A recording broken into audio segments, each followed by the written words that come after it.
मेरा एक प्रश्न है, हम कितने सज्जन हैं कि कोई व्यक्ति हमारे पूर्वजों का नाम रखता है और हम तालियां बजा करके खुश हो जाते हैं, लेकिन हमने कभी यह सवाल नहीं किया कि आपने कॉलेज बना दी, उसके अंदर व्यवस्था कहां है। अगर हमको लगता है कि हमारे बोलने से किसी को तकलीफ होती तो एक बार नहीं 1000 बार हो, लेकिन बड़ी शर्म आती है कि जब इस केंद्रीय विद्यालय की बात आती है, एक युवा साथी अपने ही पड़ोसी गांव जिंदीनाला का रहने वाला, उसने एक ITI लगाई और उसने पूछा कि हमारे शेरगढ़ का कोई प्रस्ताव क्या पारित हुआ, या शेरगढ़ की किसी प्रकार की कोई इस प्रकार का प्रस्ताव वहां भेजा गया जिसमें मांग की गई कि हमारे यहाँ केंद्रीय विद्यालय होना चाहिए। बड़े शर्म के साथ कहना पड़ता है कि उसका जवाब आया कि ऐसा नहीं। अगर किसी को मेरे इन शब्दों से तकलीफ है तो उस ITI की कॉपी ले सकते हैं, लेकिन गंगा जब अपनी मर्यादा में बहती है तो हम सब लोग घाट पे खड़े होकर उसकी आरती उतारते हैं, लेकिन जब वही गंगा नदी विकराल बाढ़ का रूप धारण करती है तो कोई JCB से उसको हटाने का कार्य करता है, कोई पावड़ा जो जैसा घर में साधन होता है उसे बाहर निकालने का कार्य करता है, उसको गाली भी देता है क्योंकि गंगा अपना आचरण छोड़ देती है। तो मैंने अक्सर कभी किसी प्रकार की नकारात्मक बात नहीं की, लेकिन ये बातें नकारात्मक नहीं है। आज हमारे समाज को इसके बारे में सोचने की जरूरत है। हमारे समाज को आने वाले समय की ये मांग है, इस मांग के अनुरूप हम चलेंगे। बदले हुए समय को अगर हमने पहचान लिया तो दुनिया आपको खड़ा होकर के सैल्यूट करेगी, सलाम करेगी, अन्यथा हम दुनिया के पीछे सदैव ऐसे ही रेंगते रहेंगे, कोई भी आपको आगे बुलाने वाला नहीं मिलेगा। बड़े विवश होकर के इस बात के लिए कहना पड़ रहा है, जो समाज सीखे तेजाजी महाराज के खन्नाल के कार्यक्रम से, विष्णु समाज के सज्जनों से सीखे जिन्होंने खेजर जी में अमृता देवी के नाम से कार्यक्रम किया।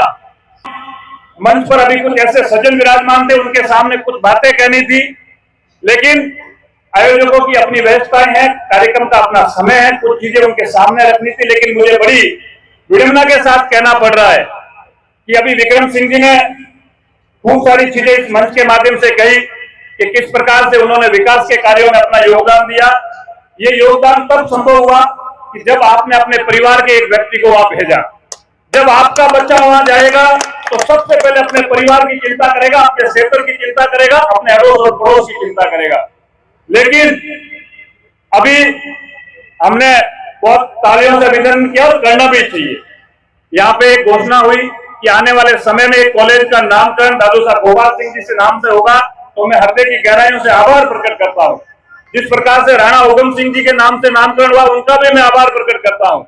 लेकिन मेरा एक प्रश्न है, हम कितने सज्जन हैं कि कोई व्यक्ति हमारे पूर्वजों का नाम रखता है और हम तालियां बजा करके खुश हो जाते हैं, लेकिन हमने कभी यह सवाल नहीं किया कि आपने कॉलेज बना दी, उसके अंदर व्यवस्था कहां है।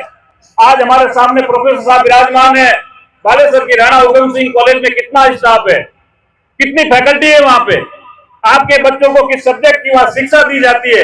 जब तक इस प्रकार के क्वेश्चन आप और हम लोग नहीं करेंगे, हमारी युवा पीढ़ी आगे नहीं बढ़ेगी। अगर हमको लगता है कि हमारे बोलने से किसी को तकलीफ होती तो एक बार नहीं 1000 बार हो, लेकिन हमारे भविष्य के लिए, अपने बच्चों के भविष्य के लिए हमको सजग होना पड़ेगा, क्योंकि अगर हम सजग नहीं रहे तो लोग ऐसे ही हमको राजी करके आगे बढ़ते जाएंगे और हम इसी प्रकार के खुश होकर के उनका अभिवादन करते जाएंगे। करिए, एक बार नहीं 1000 बार अभिवादन करिए। हर किसी का स्वागत करना है, क्योंकि कोई भी हमारे यहाँ आता है वो हमारे लिए सम्मान का प्रतीक है, लेकिन अपने हक और अधिकार के लिए लड़ना सीखो।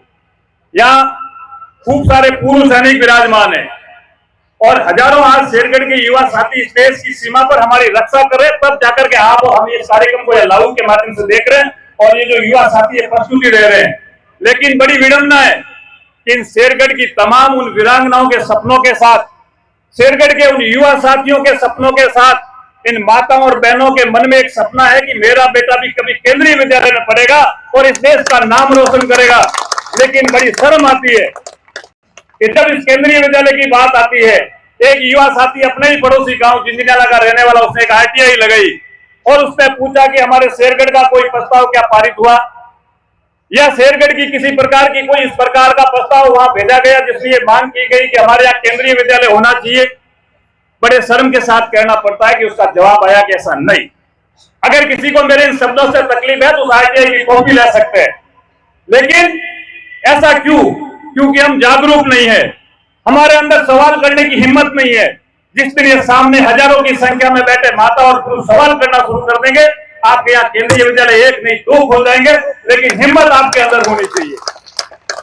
आज हम सब लोग बड़े विवश होकर के इस बात के लिए कहना पड़ रहा है जो समाज सीखे तेजाजी महाराज के खरनाल के कार्यक्रम से, विष्णु समाज के सज्जनों से सीखे जिन्होंने खेजर जी में एक अमृता देवी के नाम से कार्यक्रम किया। आज इस हिंदुस्तान के तमाम लीडर वो आने के लिए आतुर रहते हैं, क्योंकि वो समाज एकजुट है। उनको पता है वहां जाएंगे तो हजारों की नहीं लाखों की संख्या में लोग मिलेंगे, एक समाज हमारे सामने मिलेगा। ऐसा ही आह्वान में आज आदरणीय राणा साहब और पूरी टीम को मैं करता हूं कि आपने एक भागीरथी प्रयास किया, लेकिन आने वाले समय में ये प्रयास यही नहीं रुकना चाहिए। चाहे किसी को तकलीफ हो, हमें अपने आने वाली पीढ़ी के हक और अधिकार के लिए लड़ना होगा। अगर हम नहीं लड़ेंगे तो आने वाली पीढ़ी आपको माफ नहीं करेगी। अगर आज गोपाल जी दादोसा ने उस समय यह सोच लिया होता कि मैं मेरे बहन के गायों की रक्षा नहीं करूंगा तो क्या फर्क पड़ेगा, तो आज उनके नाम से जागरण नहीं होता, उनके नाम से भजन संध्या और प्रतिभा सम्मान समारोह नहीं होता। अगर और आप और हम मिल करके इस प्रकार का भाव अपने मन में भरते हैं, इस प्रकार की भावना के साथ समाज के लिए कुछ करने की प्रेरणा लेते हैं, तो आने वाले समय में यह समाज आपको खड़ा होकर के सैल्यूट करेगा। जिस प्रकार इस मारवाड़ की भूमि पर देश और विदेश के कोने कोने से लोग अस्त होते हुए सूर्य को देखने आते हैं, उन्हीं ढोरों की धरती से अस्त होते हुए सूर्य की बजाय एक रवि का उदय हुआ। आज बारवाड़ी नहीं पूरे हिंदुस्तान में अपनी राजनीति का तहलका मचा रहा, कुछ समय बाद आपके बीच आने वाला है। अगर उस साथी ने यह सोच लिया होता कि मैं एक रुक जाऊंगा तो क्या फर्क पड़ेगा, लेकिन उसने युवाओं की आवाज को सुना। मैं इन माता और बहनों से विशेष तौर से आग्रह करूंगा, ये समय आप लोगों से इस प्रकार के बलिदान की मांग करता है कि अपने बच्चों को पढ़ाइए, युवा पीढ़ी को नशे की प्रवृत्ति से दूर रखिए। हमारी ये बहन और बेटी पढ़ेगी, आने वाले समाज को, हमारे परिवार को, हमारे देश का नाम रोशन करेगी, क्योंकि परिवार और देश की समृद्धि माता और बहनों से। युवा साथियों और मेरे वरिष्ठजनों, आप लोगों का एक सपना था, यहाँ कुछ सज्जन मंच पर विराजमान है कि गोतावड़ में बांध बने। गोतावड़ में बांध इसलिए बने कि हमारे पूरे शेरगढ़ में पानी की आवक स्थल का सबसे बड़ा स्थान, सबसे बड़ा स्रोत अगर कहीं है तो गोतावड़ की चीतर की पहाड़ियों में। आप सब लोगों ने उसके लिए मेहनत की। मैं उन युवा साथियों का और तमाम वरिष्ठ सज्जनों का हृदय की गहराइयों से आभार प्रकट करता हूं कि आपके एक सकल प्रयास से, एक सामूहिक प्रयास से आज गोतावड़ बांध का फर्स्ट फेज हमारे सामने बन गया, और जल्दी हम सब मिलकर प्रयास करेंगे कि उसका सेकेंड फेज बने। लेकिन उसके लिए हम लोगों की सत्ता होगा, कोई भी काम अकेला व्यक्ति नहीं कर सकता है। लेकिन अगर हम सब लोगों ने ठान लिया कि हम सब लोग मिलकर के कोई सामूहिक प्रयास करेंगे, तो आपको कभी कोई कामयाब होने से रोक नहीं सकता। मैंने अक्सर कभी किसी प्रकार की नकारात्मक बात नहीं की, लेकिन ये बातें नकारात्मक नहीं है। आज हमारे समाज को इसके बारे में सोचने की जरूरत है। हमारे समाज को आने वाले समय की ये मांग है, इस मांग के अनुरूप हम चलेंगे। बदले हुए समय को अगर हमने पहचान लिया तो दुनिया आपको खड़ा होकर के सैल्यूट करेगी, सलाम करेगी। अन्यथा हम दुनिया के पीछे सदैव ऐसे ही रेंगते रहेंगे, कोई भी आपको आगे बुलाने वाला नहीं मिलेगा। गंगा जब अपनी मर्यादा में बहती है तो हम सब लोग घाट पे खड़े होकर उसकी आरती उतारते हैं, लेकिन जब वही गंगा नदी विकराल बाढ़ का रूप धारण करती है तो कोई जेसीबी से उसको हटाने का कार्य करता है, कोई पावड़ा जो जैसा घर में साधन होता है उसे बाहर निकालने का कार्य करता है, उसको गाली भी देता है, क्योंकि गंगा अपना आचरण छोड़ देती है। तो हम सब लोग उस कुल परंपरा से आते हैं। हमारे पूर्वजों ने अपने आचरण से, अपने संस्कारों से इस सृष्टि को एक नया जीवन दिया। शक्ति इसी को हमसे उम्मीद करती है कि हम हमारे जीवन का श्रेष्ठ आचरण करेंगे। मैं आप सब लोगों के उज्जवल भविष्य की कामना करता हूं और आप सबसे एक ही अनुरोध करता हूं कि श्रेष्ठ आचरण का अनुसरण करें, युवा साथी नशे की प्रवृत्ति से दूर रहें और विशेष तौर से शिक्षा पर बल दें।